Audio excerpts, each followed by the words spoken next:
Assalamu alaikum students of class 5th.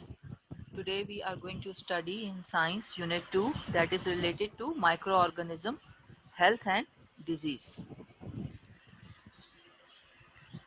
First of all, the food that is called healthy diet. That is that you also have studied in your previous class about balanced diet in detail. So food contain, as you know, food contains important food nutrients like carbohydrates, proteins, fats, vitamins, and minerals that is needed by your body. What is a balanced diet? What does a balanced diet do for you? A balanced diet keep you healthy. एक balance diet जो होती है वो आपको healthy रखती है. आपके food में अगर carbohydrate, protein, fats, vitamins and minerals एक राइट क्वांटिटी में मौजूद है तो इसका मतलब ये है कि you are taking a balance diet. Good eating habits help the digestive system to work well. आपका जो डाइजेस्टिव सिस्टम है वो उसी वक्त अच्छा काम कर सकता है जब आप एक अच्छी डाइट लेते हैं. ये देखिए, ये कार्बोहाइड्रेट्स जिनमें पाया जाता है, ये दीज फूड्स कंटेन कार्बोहाइड्रेट्स जिनमें ब्रेड भी है, जिसमें कुछ सीरियल्स भी हैं, पास्ता है, राइस है. These all foods contain carbohydrate. They give you much energy. Let's go to the next food nutrient, that is protein. Lots of protein is present in fish, chicken, and in meat, nuts, and also in these pulses. So protein is also necessary for producing energy. They give you energy. Next, vitamins and minerals. These are the food which contain vitamins. In these, what is included? In these included some fruits, vegetables, milk also, the minerals and fibers. They help to keep you healthy. So vitamins and minerals are also very important. ये तो पिछला जो पिछली classes में हमने पढ़ा उसको थोड़ा रिकॉल किया. आज हम नया टॉपिक पढ़ेंगे जो कि माइक्रो ऑर्गेनिजम्स के मुतालिक है. सबसे पहले आपको ये पता होना चाहिए कि ये साइंस की एक अलग ब्रांच है. ठीक है, माइक्रो जिसको हम माइक्रो बायोलॉजी कहते हैं.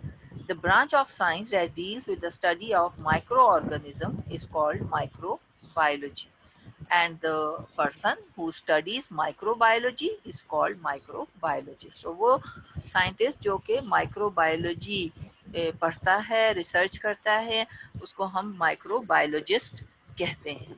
अब सबसे पहले माइक्रो ऑर्गेनिजम्स होते क्या हैं? Micro means very minute, tiny, बहुत छोटे, बहुत छोटे, which can not be seen with naked eye, जो आप खाली आंख से देख ही नहीं सकते, जिसको देखने के लिए आपको इस माइक्रोस्कोप की ज़रूरत पड़ती है. ठीक, तो क्या पढ़ा आपने? माइक्रो ऑर्गेनिजम्स में सबसे पहले तो आपको ये पता होना चाहिए कि the study of microscopic organisms, microscopic organism which can not be seen without with the naked eye, जो खाली आंख से नहीं देखे जा सकते, जिनको देखने के लिए हमें माइक्रोस्कोप की हेल्प की ज़रूरत होती है, तो वो टाइनी ऑर्गेनिजम्स कहलाते हैं, माइक्रो ऑर्गेनिजम्स. ठीक, और इसकी स्टडी माइक्रोबायोलॉजी कहलाती है, और that scientist who studies microbiology is called microbiologist. ठीक है, नेक्स्ट हम चलते हैं. हम ये देखते हैं कि माइक्रो ऑर्गेनिज्म हर जगह पर पाए जाते हैं, यानी हमारे एयर में भी, वाटर में भी, सॉइल में भी, हमारी बॉडी के अंदर भी, and on the surface of every object. In every day life people use the word germs. आपने नाम तो सुना होगा कि भाई हाथ धोइए खाने से पहले, जर्म्स होते हैं. अगर आप बाहर गए हैं तो वापस आएँ, जी बॉडी पे जर्म्स आ जाते हैं, अगर पसीना आया है तो नहाना ज़रूरी है, जर्म्स होते हैं, तो ये सब चीज़ें आपने ज़रूर, तो वो जर्म्स से हमारा क्या मतलब, नज़र तो नहीं आते हमें वो जर्म्स, तो इसका मतलब ये है कि वो माइक्रोस्कोपिक ऑर्गेनिजम्स हैं। अच्छा, अब ये पता होना बहुत ज़रूरी है कि अब ये माइक्रो ऑर्गेनिजम्स कितने मतलब किस तरह के होते हैं, ये हम इनको कितनी कौन सी कैटेगरीज में डिवाइड कर सकते हैं।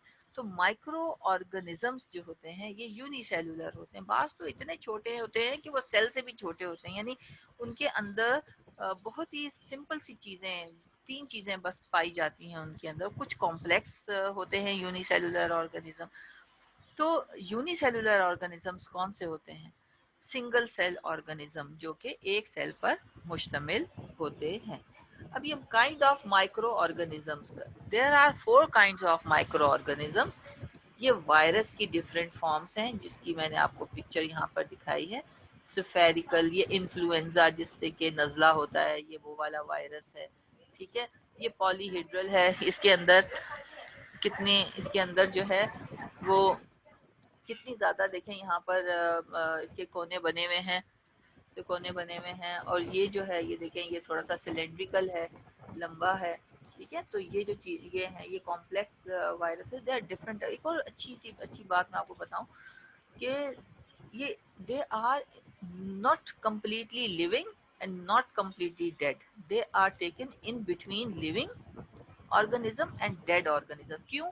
क्योंकि इसमें कुछ प्रॉपर्टीज लिविंग की होती हैं और कुछ प्रॉपर्टीज नॉन लिविंग की होती हैं। फिर हम नेक्स्ट पर आ जाते हैं। नेक्स्ट है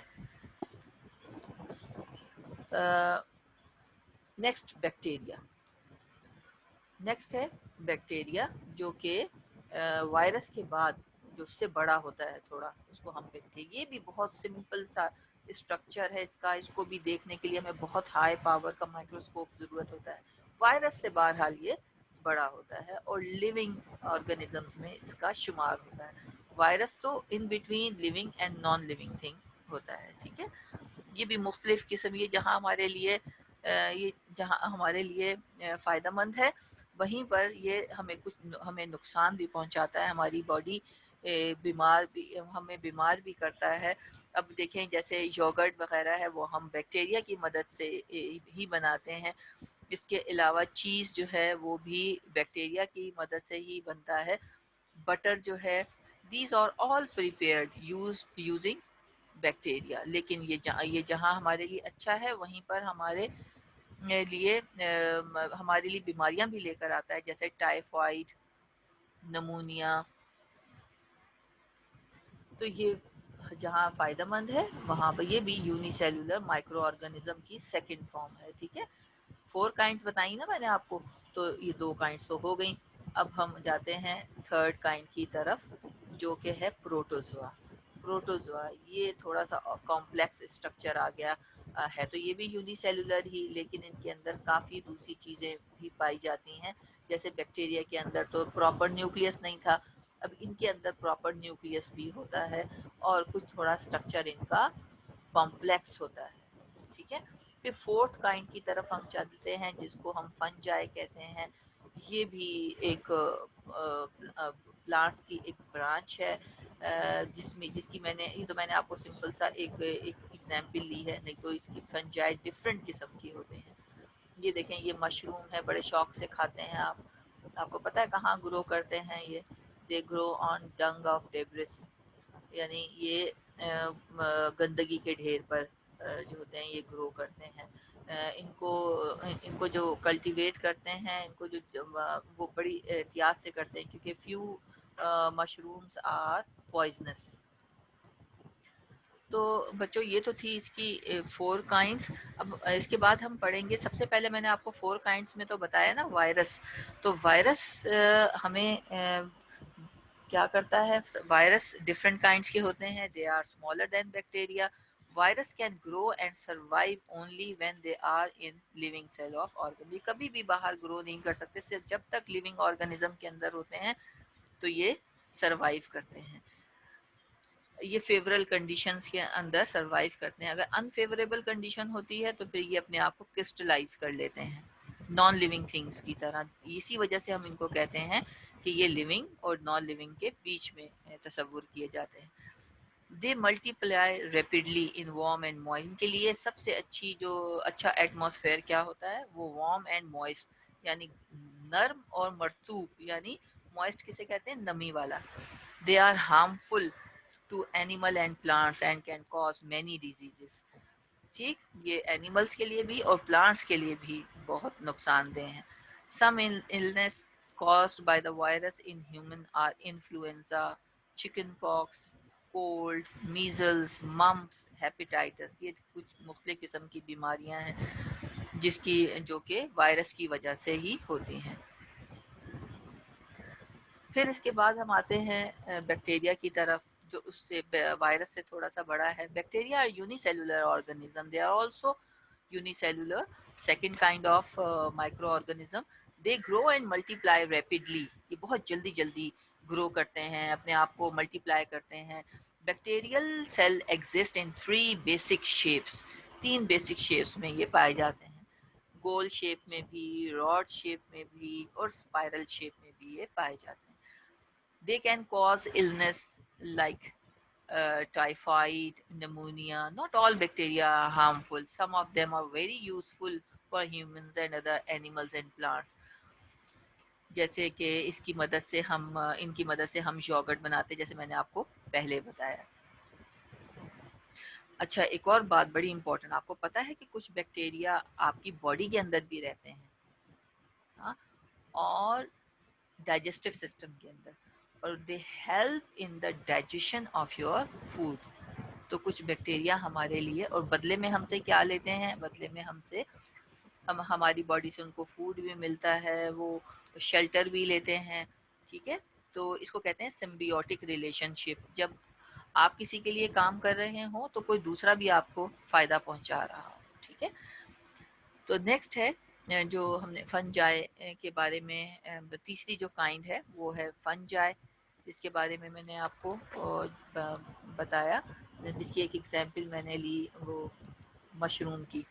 सम fungi are unicellular and some are multi. कुछ तो इतने छोटे होते हैं कि हमें नज़र भी नहीं आते हैं, लेकिन कुछ मल्टी सेलुलर होते हैं, यानी they are made of more than one cell. जैसे कि खुम्बियाँ हैं, ये मशरूम्स हैं, उर्दू में इनको खुम्बियाँ कहते हैं।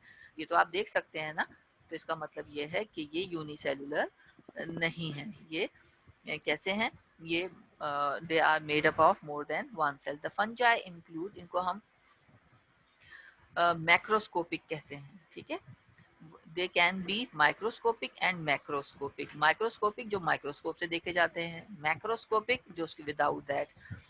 The fungi includes a vast variety of organisms such as mushroom, yeast and molds. Yeast खमीर को कहते हैं और molds कहते हैं फफूंदी को।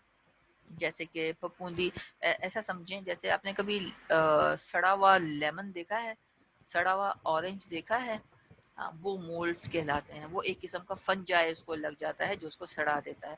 चलें, कॉमन एग्जांपल तो उसकी है, स्टेल ब्रेड की है। स्टेल ब्रेड जिसको कि फफूंदी लग जाती है। ठीक, some fungi like mushroom are edible but some are poisonous and should not be eaten. Some fungi obtain nutrients from dead animals and plants. These fungi are decomposers. Fungi decomposes biodegradable litter and makes soil fertile. अब कुछ आपको मैंने जैसे fungi के बारे में जब introduction दिया था तो मैंने आपसे कहा था ये गंदगी के ढेर पर उगते हैं, यानी डेड एनिमल एंड प्लांट्स के ऊपर ये उगते हैं। अच्छा, ये उनको डिकम्पोज भी करते हैं। डिकम्पोज का मतलब होता है उनको उनको गलाते हैं, सड़ाते हैं, then ultimately they mix up with the soil, और फिर वो सॉइल की फर्टिलिटी में इजाफा करते हैं। सॉइल फर्टाइल होती है जब ये डिकम्पोज कर देते हैं डेड एनिमल्स एंड प्लांट्स को। तो fungi decomposes biodegradable litre. Biodegradable litre यानी जो डेड एनिमल्स और प्लांट्स होते हैं, जब उस गंद को, लिटर कहते हैं गंदगी, जाहिर जब वो मर गए हैं तो डेफिनेटली बदबू फैलाते हैं। फिर इसके बाद वो उनमें सड़न सी पैदा होती है और उनको डिकम्पोज करके ये क्या करते हैं, सॉइल के अंदर शामिल कर देते हैं and then making the soil fertile. तो हम इनको कह सकते हैं कि दे आर डीकम्पोजर्स। तो डीकम्पोजर्स कौन से होते हैं? They are the organism that break down dead or decaying organisms, and in doing so they carry out the natural process of decomposition। ये एक नेचुरल प्रोसेस है, अल्लाह मियाँ ने पैदा किया है कि जब कोई एनिमल या प्लांट्स मर जाते हैं तो उनकी बॉडी को डिकम्पोज कर दिया जाता है इन ऑर्गेनिजम्स के जरिए से। ठीक है बच्चों, तो ये तो था इन माइक्रो ऑर्गेनिजम्स के बारे में आज एक कंप्लीट लेक्चर। इसका नोट मैं आपको सेंड कर दूंगी। ओके, अल्लाह हाफ़िज़।